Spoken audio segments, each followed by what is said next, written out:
कहानी का नाम हारे का सहारा, खाटू श्याम जी की जीवित महिमा और कलयुग का सत्य। राधे राधे दोस्तों, आप सभी का स्वागत है मेरे एसबी भक्ति कहानियां चैनल पर। अगर आप पहली बार आए हैं तो चैनल को सब्सक्राइब जरूर करें और बेल आइकन को दबाना न भूलें ताकि नई वीडियो सबसे पहले आप तक पहुंचे। तो चलिए शुरू करते हैं आज की एक लंबी, भावुक और आत्मा को छू जाने वाली कहानी। दोस्तों, क्या आप जानते हैं कि खाटू श्याम जी को हारे का सहारा क्यों कहा जाता है? यह सिर्फ एक नाम नहीं, बल्कि एक वचन है। एक ऐसा वचन जो स्वयं द्वारकाधीश श्री कृष्ण ने दिया था। मान्यता है कि महाभारत के समय वीर बर्बरीक ने अपना शीश भगवान श्री कृष्ण को दान कर दिया था।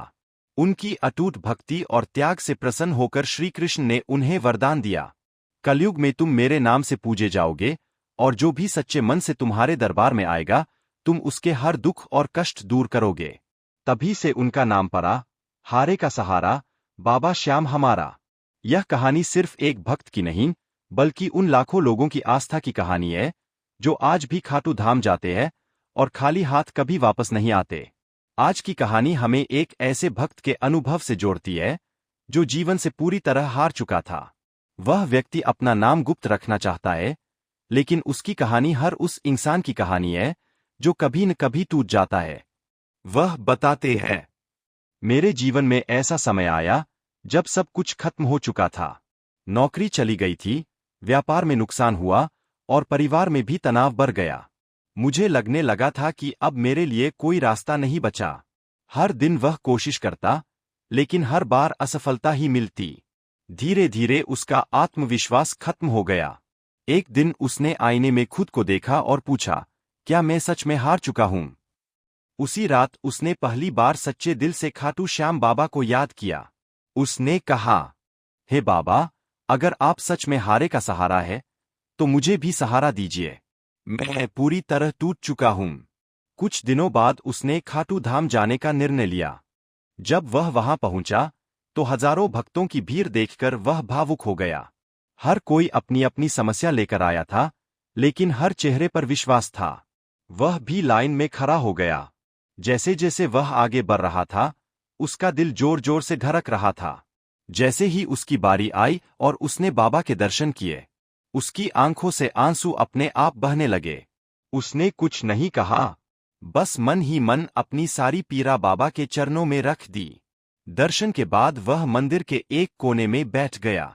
अचानक एक बुजुर्ग व्यक्ति उसके पास आए और बोले, बेटा, जब इंसान हार मान लेता है तभी बाबा उसका हाथ थामते हैं। तू अकेला नहीं है। यह सुनकर वह चौंक गया, क्योंकि यह वही बात थी जो वह अपने मन में सोच रहा था। वह समझ गया कि यह कोई साधारण इंसान नहीं, बल्कि बाबा का ही संदेश था। जब वह वापस लौटा तो धीरे धीरे उसकी जिंदगी बदलने लगी। पहले जहां हर काम में बाधा आती थी, अब रास्ते खुद बनते गए। उसे एक नई नौकरी मिली, फिर धीरे धीरे उसकी आर्थिक स्थिति सुधरने लगी। लेकिन सबसे बड़ा बदलाव उसके अंदर आया। अब वह हर परिस्थिति में शांत रहता था, क्योंकि उसे पता था बाबा उसके साथ है। वह कहते हैं, खाटू श्याम जी ने सिर्फ मेरी समस्याएं हल नहीं की, बल्कि मुझे जीने का नया तरीका सिखाया। दोस्तों, आज भी लाखों लोग खाटू धाम जाते हैं और अपनी आंखों से चमत्कार देखते हैं। कोई खाली हाथ नहीं लौटता, क्योंकि बाबा का दरबार आज भी उतना ही जीवित है जितना पहले था। कलयुग में भी अगर कहीं सच्ची आस्था और चमत्कार देखने को मिलता है तो वह है खाटू श्याम जी का दरबार। यह कहानी हमें यह सिखाती है कि भगवान सिर्फ मंदिरों में नहीं, बल्कि हमारे विश्वास में बसते हैं। अगर हम सच्चे दिल से उन्हें पुकारें तो वह जरूर हमारी सुनते हैं। दोस्तों, अगर यह कहानी आपके दिल को छू गई हो तो कमेंट में जरूर लिखें, हारे का सहारा, बाबा श्याम हमारा। और चैनल को लाइक, शेयर और सब्सक्राइब करना बिल्कुल न भूलें।